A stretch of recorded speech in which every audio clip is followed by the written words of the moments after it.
for our next guest here on the show. It's a man we could truly say he's a TV hero of mine. I've been watching him on TV since he first appeared. So amazed and impressed by what he achieves. He can take any group of people, make them sing like angels, and has a real effect, you know, a positive effect on people's lives. I really admire what he does. Will you please welcome the fabulous Mr. Gareth Malone.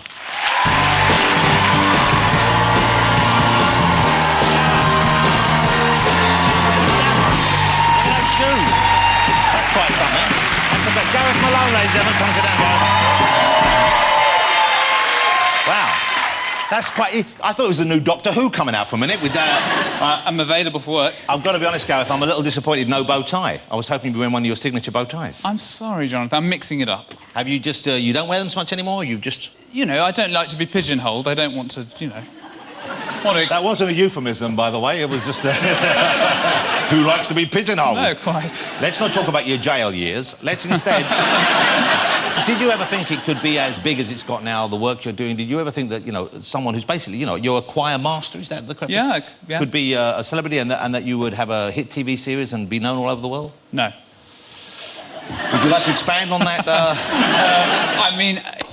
I dreamt of this sort of thing when I was a boy. I think I always fancied television, and I don't shy away from the limelight. But doing what you're doing on TV, or did you just anything? I didn't really know what I was going to do. I wanted to act, I wanted to direct, I wanted to make music, I wanted to sing. I was just, you know, I was like Plan B, really, just kind of doing a bit of everything. You now, I believe, you're something of a heartthrob. Yeah. Do you get a lot of female attention? Well, I get more than I used to. Which, is that saying much? Is that... well, yeah. I mean... How much did you used to get?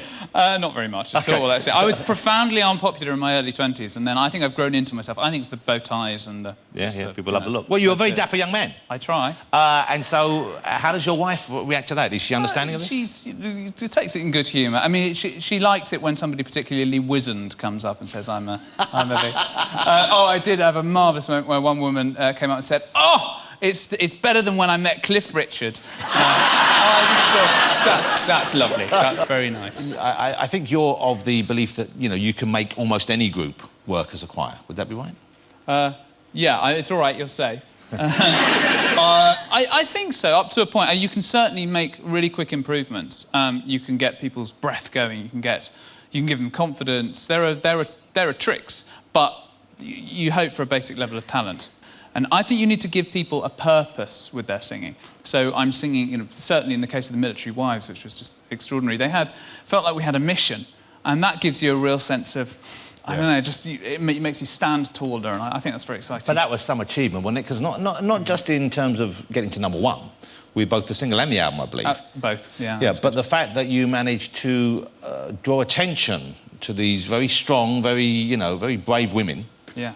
And give them a voice, literally as well as figuratively. I mean, really, you put them on the map. When I first arrived at Chivner, I remember getting a taxi from the station and saying, "Oh, I'm off to work with the wives of servicemen," and the woman went, "Oh no, you don't want to mess with them, hardened drinkers they are." And I thought I'd give them a chance, and it turned out to be true. They were hardened drinkers. Is there much rivalry in the world of choir masters and mistresses and choral folk? I think largely people have been incredibly positive about it. I mean, I'm just some guy who's sort of found himself in this position of being asked, "Do you want to do it? And how can you possibly say no?" And then I've sort of made the best of a very odd situation where I find myself in front of a load of cameras in a school and I don't know what I'm doing and just sort of making it up as I go along. And I sought help and I asked people for advice, and usually everyone's really, really keen to help. And some people, of course, hate me. But surely they can't knock you for the success you've had and the fact that singing in that way is more popular than it was. I think that's certainly as the series have gone on, and I'm happy to say, and you know, not just through my efforts, through the efforts of the whole sector. I mean, everyone in choirs has been pushing it hard for the last, certainly since I was at school. It was like the naffest thing ever, and it's gained popularity, and I think it's been shaken up a lot. I think everyone sees it as a positive thing now, and it's had this fantastic moment. We've had a #1 from a choir who actually sing chorally. They're not you know, they're not rapping. They're not. Hold on. So you're not a fan of the rap then? I mean, you know, as an art form... Well, no, I don't think I do know, as a matter of fact. Let me explain it to you, Jonathan. I think as an art form, it has its place. It's perhaps not my first choice on the iPod in the morning. Do you consider it to be equally as moving or as powerful or as capable of touching the human soul as choral music? No.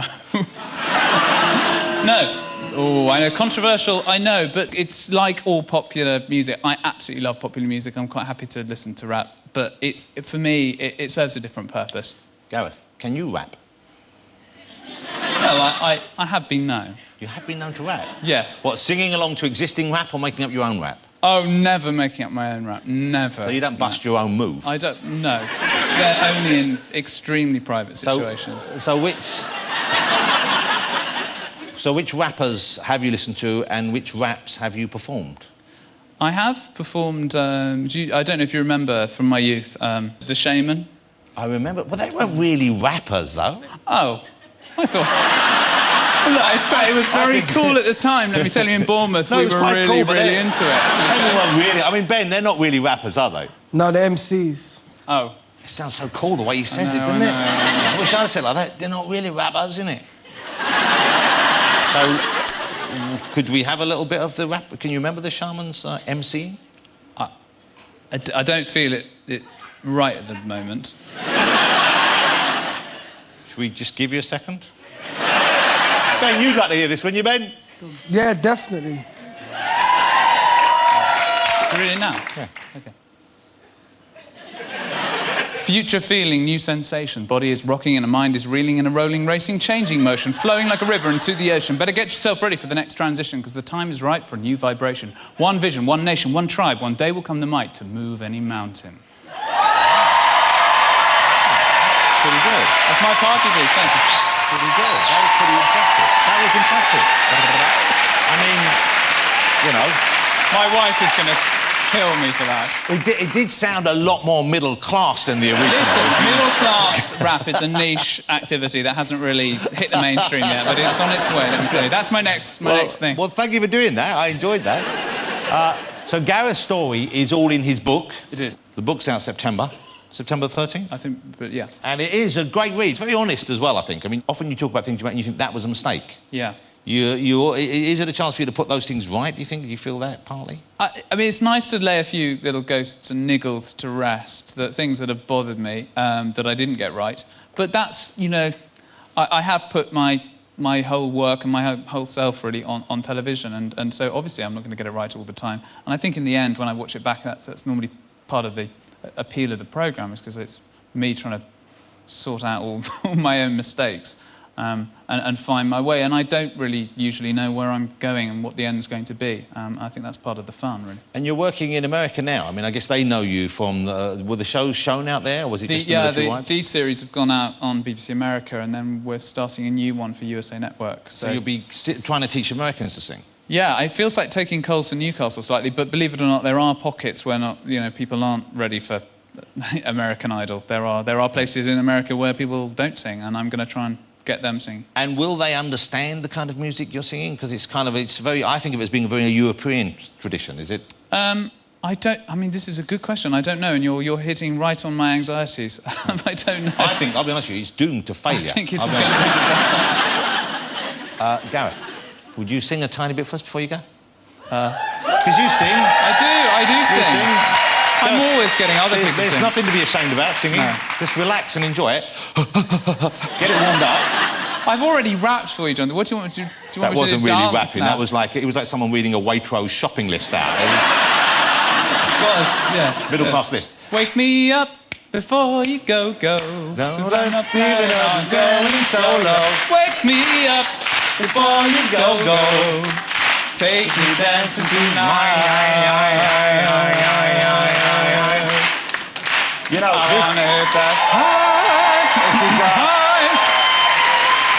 it's a cracker. It's a cracker. Suddenly, it became a hen party in here. Yeah. And again. Great to have you here. Mr. Gareth Malone, ladies and gentlemen. Thank you very much. Great stuff, thank you. And the rapping was good. He didn't do the accent, but he was very good. Join us after the break when I'll be talking to the fabulous Rosie Huntington-Whitely. Don't go away.